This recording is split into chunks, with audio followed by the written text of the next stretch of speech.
The mercury vapor lights of the Chico State Gymnasium cast an eerie orange glow across the empty parking lot as the last spectators filed out into the February night. Inside, the echoes of sneakers on hardwood had faded to silence, leaving only the distant hum of the building's ventilation system and the occasional creak of cooling metal. 5 men huddled together near the exit, their breath forming small clouds in the frigid air as they discussed their next move.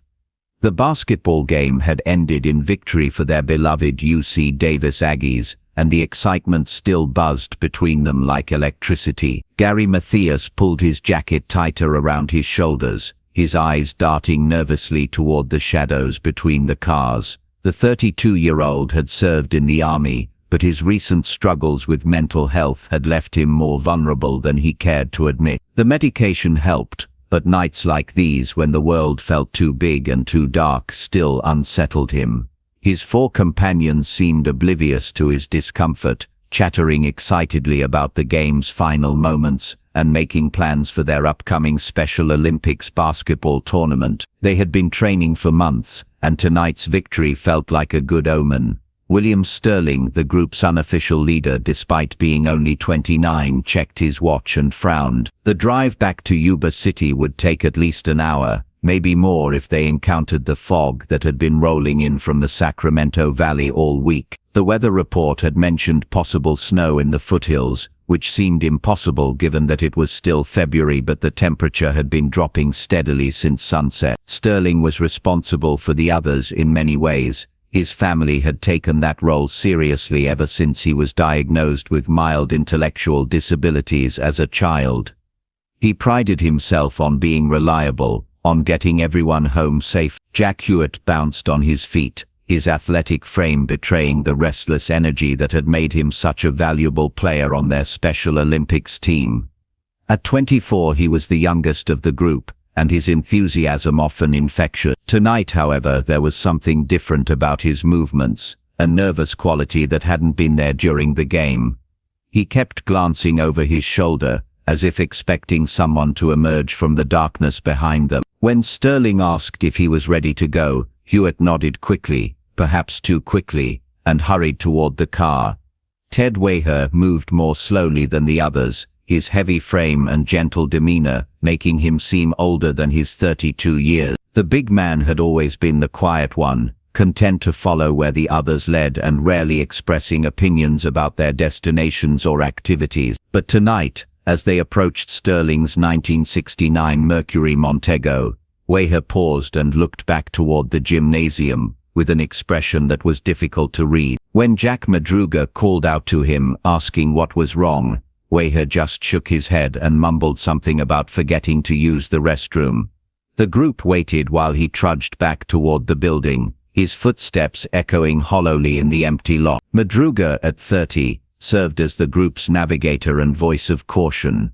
His family had raised him to be responsible for others, and he took that duty seriously.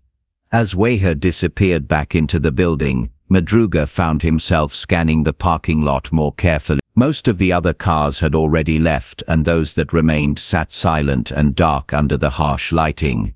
Something felt wrong about the emptiness, about the way the shadows seemed to move when he wasn't looking directly at them. He had driven this route dozens of times, but tonight the prospect of the long drive through the mountains filled him with unease. When Weiher returned, the group finally piled into Sterling's car, with Sterling behind the wheel and Mathias riding shotgun. The engine turned over reluctantly in the cold, coughing once before settling into a steady rumble.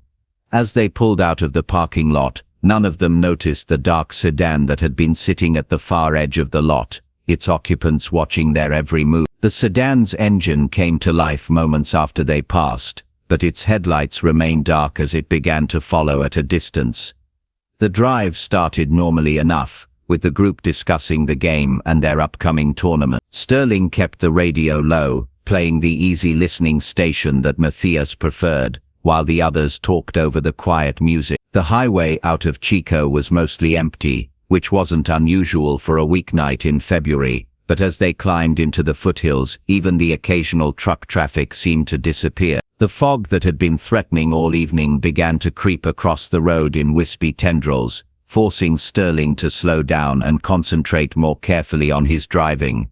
It was Madruga who first noticed the car behind them, its dark shape barely visible in the rearview mirror. At first he thought nothing of it. Other drivers took this route too, after all. But as the miles passed, the vehicle maintained exactly the same distance, neither gaining nor falling back. When Sterling changed lanes to pass a slow-moving truck, the dark car did the same. When they exited onto a smaller highway heading toward the mountains, their shadow followed. Madruga mentioned it casually, not wanting to alarm the others, but Sterling's hands tightened on the steering wheel. The fog grew thicker as they climbed higher into the foothills, and what had started as a light mist became a dense wall that limited visibility to barely 50 yards. Sterling was forced to slow to a crawl, following the yellow lines painted on the asphalt like a lifeline through the murk. The radio began to crackle with static, and eventually Sterling turned it off entirely, leaving them to drive in silence broken only by the engine's steady hum and the whisper of tires on wet pavement. Behind them, the dark sedan continued its relentless pursuit, its presence now impossible to ignore. It was somewhere near Oville that things began to go seriously wrong. Sterling had been following the familiar route toward home, when he realized that the road signs no longer looked familiar. The fog had become so thick that reading them was nearly impossible, but what he could make out didn't match his mental map of the area. When Mathias suggested they might have taken a wrong turn, Sterling pulled over at what appeared to be a gas station, only to discover that the building was abandoned, its windows boarded up and its pumps long since removed. The dark sedan pulled over about 100 yards behind them, its headlights finally flickering on in the murk. The group sat in the car for several minutes, discussing their options in increasingly nervous voices. Weiher suggested they turn around and try to retrace their route, while Huett worried aloud about missing work the next morning. Mathias had grown quiet, his eyes fixed on the rearview mirror, where the dark car continued to wait. There was something deeply unsettling about the way it just sat there, making no move to approach or pass them, as if its occupants were content to simply watch and wait. When Sterling finally put the car back in drive, the sedan immediately started moving as well. The road began to climb more steeply, winding through what appeared to be dense forest on both sides. Sterling had never seen this particular stretch of highway before, and his confusion was evident in the way he drove, hesitating at intersections, slowing down to peer through the fog at barely visible road signs, occasionally pulling over to consult the map he kept in the glove compartment. Each time they stopped, the dark sedan stopped as well, maintaining its mysterious vigil. The temperature outside continued to drop, and frost began to form on the car's windows, despite the defroster running at full blast. It was past midnight when they encountered the roadblock. What appeared to be a fallen tree lay across the narrow highway, completely blocking their path. Sterling stopped the car about 20 feet away, and the group stared at the obstacle in bewilderment. The tree was massive, easily 3 feet in diameter, and appeared to have been recently cut rather than naturally fallen. There were no chainsaw marks visible in the fog, but the cut surface looked too clean to be the result of wind or lightning. More disturbing still, there were no other trees nearby that showed signs of damage or disturbance. As they sat debating what to do, footsteps began to approach from behind them. The dark sedan had stopped about 50 yards back, and now several figures were walking toward their car, moving with the deliberate pace of people who had all the time in the world. Sterling's hands began to shake as he gripped the steering wheel, while Mathias fumbled for the door lock. The footsteps grew closer, accompanied by the sound of voices speaking in low, urgent tones. The words were indistinct through the fog and the car's closed windows, but there was something menacing about the rhythm of the conversation. Without warning, Sterling gunned the engine and spun the wheel hard to the left, sending the Mercury careening off the highway and into what appeared to be a dirt road leading deeper into the forest. The car bounced violently over rocks and fallen branches, its suspension groaning under the strain. Behind them, shouts erupted from the roadblock, followed by the sound of multiple car doors slamming. Sterling kept his foot on the accelerator, despite Madruga's protests that they were heading away from civilization and deeper into unknown territory. The dirt road was barely wide enough for their car, with tree branches scraping against the windows and dense undergrowth pressing in from both sides. The fog seemed even thicker here, if that was possible, and their headlights barely penetrated the murk. Sterling drove by instinct more than sight, following what felt like a road but could have been nothing more than a deer path, or a long-abandoned logging trail. The engine began to overheat from the constant strain, and steam started to rise from under the hood. After what felt like hours but was probably only minutes, the road suddenly opened into a small clearing, and Sterling was forced to stop when the path ahead became impassable due to fallen logs and thick brush. The engine coughed once and fell silent, leaving them stranded in the middle of what appeared to be pristine wilderness. The fog hung around them like a living thing, occasionally parting to reveal glimpses of towering pine trees and rocky outcroppings before closing in again. The silence was absolute, broken only by the tick of the cooling engine and their own ragged breathing. Mathias was the first to voice what they were all thinking. They were completely lost, with no idea how to get back to the main road or even which direction they had come from. The fog made it impossible to see more than a few feet in any direction, and the forest around them looked like something from a nightmare, with twisted branches reaching out like gnarled fingers and shadows that seemed to move independently of any light source. Worse still, they had no idea whether their pursuers had followed them into the woods or were waiting back at the roadblock for their eventual return. The decision to abandon the car came after they tried unsuccessfully to restart the engine for the fourth time. Steam continued to pour from under the hood, and the acrid smell of antifreeze filled the air. Sterling popped the hood and peered into the engine compartment, but even his limited mechanical knowledge was enough to tell him that they had blown a gasket or cracked the radiator. Without tools or spare parts, they weren't going anywhere in the Mercury. The group gathered what few supplies they had, a thermos of coffee, some leftover snacks from the game, and a small flashlight with dying batteries, and prepared to set out on foot. The forest closed around them like a living entity as they left the clearing, with branches seeming to reach out and grab at their clothing and undergrowth that appeared to shift and move when they weren't looking directly at it. The fog made navigation nearly impossible, and within minutes they had lost sight of both the car and the clearing where they had left it. Weiher, despite his size and strength, began to lag behind, breathing heavily in the thin mountain air. Weiher tried to maintain his usual optimism, cracking jokes about their adventure, but his voice carried a tremor that betrayed his growing fear. It was Madruga who first heard the sounds following them through the forest. The soft crack of twigs underfoot and the rustle of disturbed foliage that seemed to parallel their movement through the tree. At first he convinced himself it was just wildlife, perhaps deer or other forest animals moving through their territory. But the sounds were too regular, too purposeful, and they seemed to stop whenever the group stopped, as if whatever was making them was consciously trying to remain hidden. When he mentioned his concerns to the others, they all fell silent and listened, and the forest around them seemed to listen as well. The night grew colder as they climbed higher into the mountains, and their breath began to form visible clouds that hung in the still air before dissipating into the fog. None of them were dressed for a prolonged hike in winter conditions, and their thin jackets provided little protection against the increasingly bitter wind that had begun to whistle through the tree. Mathias, already weakened by his medication and mental health struggles, began to stumble more frequently, requiring assistance from the others to maintain his footing on the uneven terrain.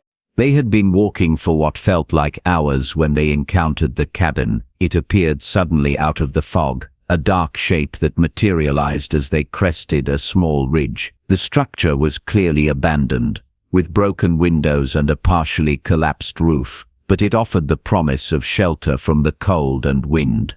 Sterling approached cautiously, calling out to announce their presence, but no response came from within. The door hung askew on rusted hinges, and when they pushed it open, the smell that wafted out was a mixture of decay, mildew, and something else, something organic and unpleasant that none of them could identify. Inside, the cabin was a study in abandonment and neglect. Furniture covered in dust and decay filled the main room, while broken glass from the windows littered the floor. Most disturbing were the personal effects scattered throughout the space. Clothing, books and photographs that suggested the previous occupants had left suddenly, perhaps even recently. Sterling picked up one of the photographs, a family portrait showing a man, woman and 2 children smiling at the camera, but when he tried to examine it more closely in the dim light filtering through the fog, the faces seemed to blur and shift, as if the image itself was somehow unstable. The group huddled together in what had once been the cabin's living room, sharing the last of their coffee and trying to decide on their next move. The temperature outside continued to drop and snow had begun to fall, adding another layer of danger to their situation. Weiher had grown increasingly quiet and withdrawn, sitting apart from the others and staring at the broken windows with an expression of deep concern. When Huett asked what was wrong, the big man just shook his head and mumbled something about them watching from the trees. It was around 3 in the morning when they heard the first scream. It came from somewhere outside the cabin, echoing through the forest with a quality that was unmistakably human, but somehow wrong, as if the vocal cords producing it belonged to someone in unimaginable agony. The sound raised the hair on the back of their necks and sent ice water through their veins. They sat frozen in terror, waiting for the sound to repeat, but the forest had returned to its ominous silence. Mathias began to rock back and forth, his eyes wide with a fear that went beyond their current predicament into something deeper and more primal. The second scream came from a different direction, closer to the cabin, but still hidden in the fog-shrouded darkness beyond the broken window. This time there was a quality to the sound that suggested it might not be entirely human after all, something in the pitch and timbre that spoke of vocal cords not quite designed for such noises. Sterling moved to one of the windows and peered out into the night, but the fog had grown so thick that he couldn't see more than a few feet beyond the glass.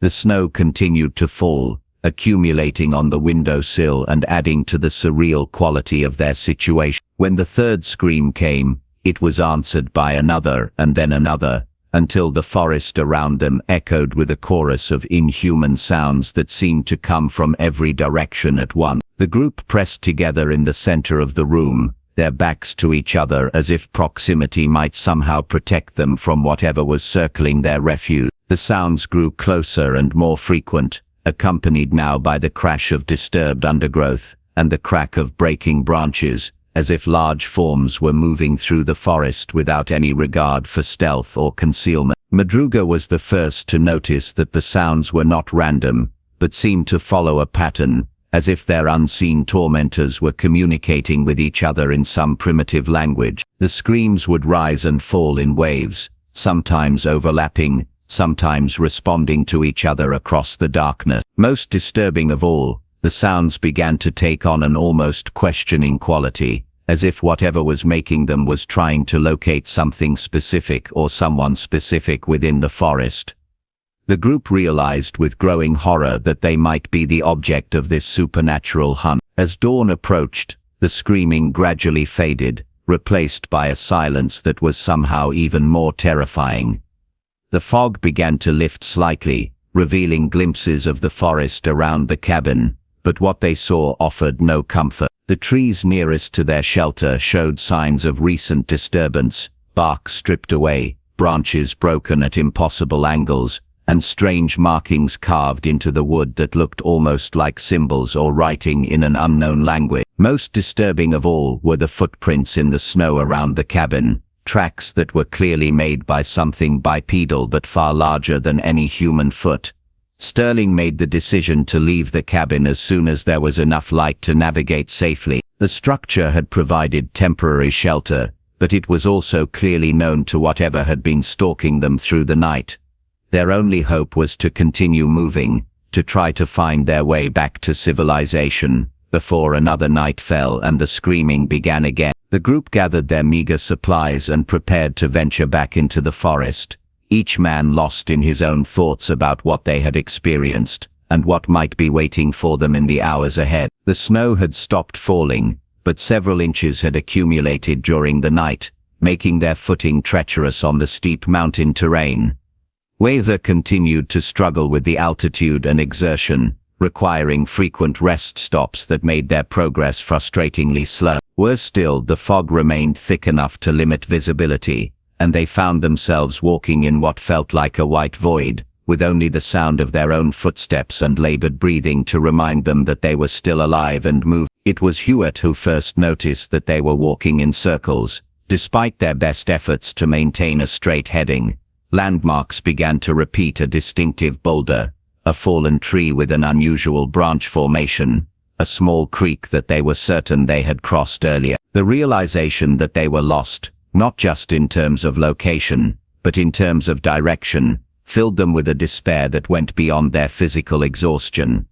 The forest seemed to be playing tricks on them, leading them back to the same locations no matter which path they chose. By midday, Mathias had begun to show signs of serious distress. His medication schedule had been disrupted, and the combination of stress, exhaustion, and fear was taking a visible toll on his mental state. He began to mutter to himself in a voice that was barely audible, carrying on conversations with people who weren't there and responding to threats that only he could perceive.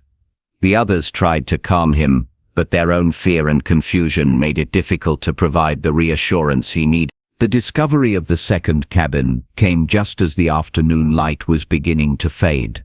Like the first, it appeared suddenly out of the fog, but this structure was in much better condition, with intact windows and a roof that showed no signs of damage. More promising still, a thin column of smoke was rising from its chimney, suggesting that someone might be home to help them find their way back to civilization. Sterling approached the front door with renewed hope, calling out a greeting and explaining their situation to whoever might be inside. The man who answered the door was ancient beyond measure, with skin like parchment and eyes that seemed to hold the weight of centuries. He listened to Sterling's explanation with a patience that was somehow unsettling, nodding occasionally, but never speaking. When Sterling finished, the old man gestured for them to enter, his movements slow and deliberate, as if every action required careful consideration.